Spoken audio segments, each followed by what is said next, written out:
रिचा, पहिलं तर स्वागत आहे स्टार मीडिया मराठीमध्ये.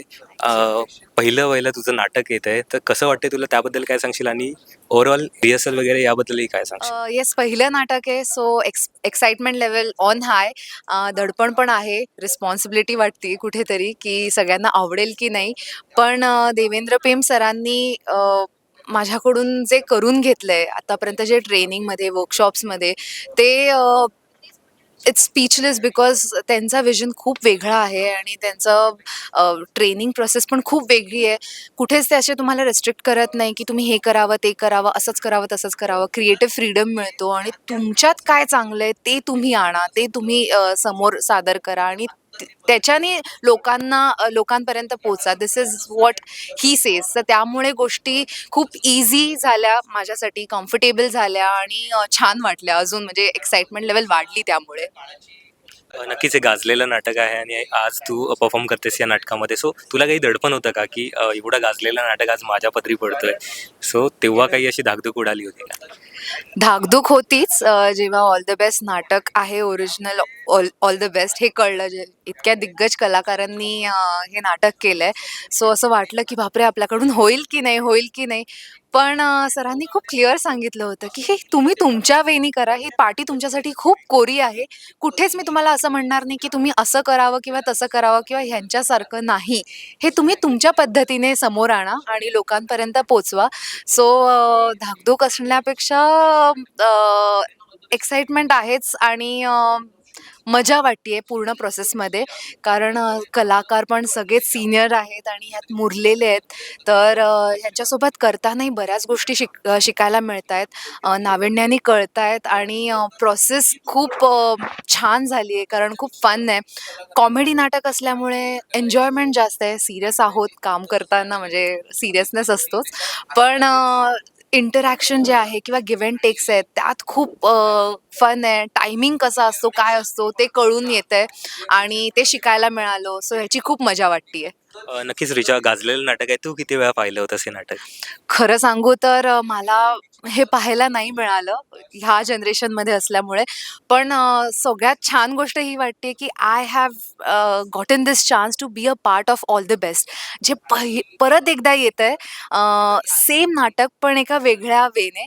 सो त्या गोष्टीचा खूप आनंद आहे आणि माहीत नसलेलं नाटक, म्हणजे हे नाटक खूप गाजलं होतं पण मला बघायला मिळालं नाही. पण मी आज ते स्वतः ती भूमिका साकारतीये आणि ते सगळं अनुभवायला मिळतंय, ह्याचाच खूप अभिमान वाटतोय. तुझ्यासोबत 3 अवलिया कलाकार आहेत, तुझ्या म्हणजे काम करतात तुझ्यासोबत. सो त्यांच्यासोबत काम करण्याचा तुझा एक्सपिरियन्स कसा होता आणि रिहर्सलच्या वेळेला किती धमाल असायची? सो तिघही कलाकार भन्नाट आहे आणि एकदम धमाल करतात. त्यांची एनर्जी लेव्हल, प्रोजेक्शन आणि ओव्हरऑल परफॉर्मन्सेस हे माहितीच आहे तुम्हाला, म्हणजे तुम्ही तर पाहिलेलं आहे. इट इज अमेझिंग आणि त्यांच्यासोबत तोडीसतोड करण्यात मजा आहे. पण तेव्हा दडपण वाटतं की अरे, होईल की नाही. पण they have very chill and त्यांचं असं असतं की तू कर. रादर एक असतो ना की एक सपोर्ट असतो, प्रोत्साहन असतो, तो मला व्यवस्थित मिळतो आणि ते मला खूप व्यवस्थित ॲडजस्ट करून घेतात किंवा काय आहे ते शिकवून घेतात. आणि तुम्हाला माहितीच आहे, देवेंद्र पेम सर आहेत, तर ते काही वाईट होऊच देणार नाही. त्यांना जसं हवं ते व्यवस्थित तुमच्यापर्यंत पोहोचवायचा प्रयत्न करतात आणि ते ॲक्टर्सकडून काढून घेतात आणि परफॉर्मन्स थ्रू काढून देतात. सो डेफिनेटली म्हणजे ह्यांच्यासोबत काम करताना खूप मजा येते आणि मागे बऱ्याच काही गोष्टी, धमाल गोष्टी चालूच असतात, गमती-जमती होत असतात. रिहर्सल्समध्ये होत हं. रिहर्सल्समध्ये बऱ्याच गोष्टी चालू असतात. तरी याच्यातला अतरंगी कोण आहे, असं म्हणजे जास्त मस्तीखोर कोण आहे? रिहर्सलच्या वेळेला जास्त मस्ती कोणाची असायची? खरं बघू तर प्रत्येकाचे आपापले एक फ्लेवर्स आहेत. सगळ्यांची ना मजा करण्याची वे वेगळी आहे. कोणी इकडे करतं, कोणी तिकडे करतं. सो मनमीची धमाल जरा वेगळीच असते. म्हणजे त्याचा टायमिंग सुपर्ब असतो.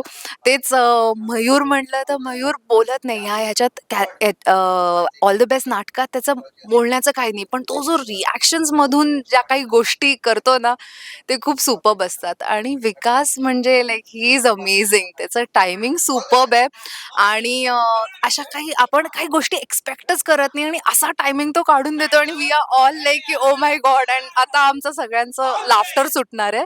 पण हेच सगळं बघण्यात आणि अनुभव घेण्यात खूप मजा येते.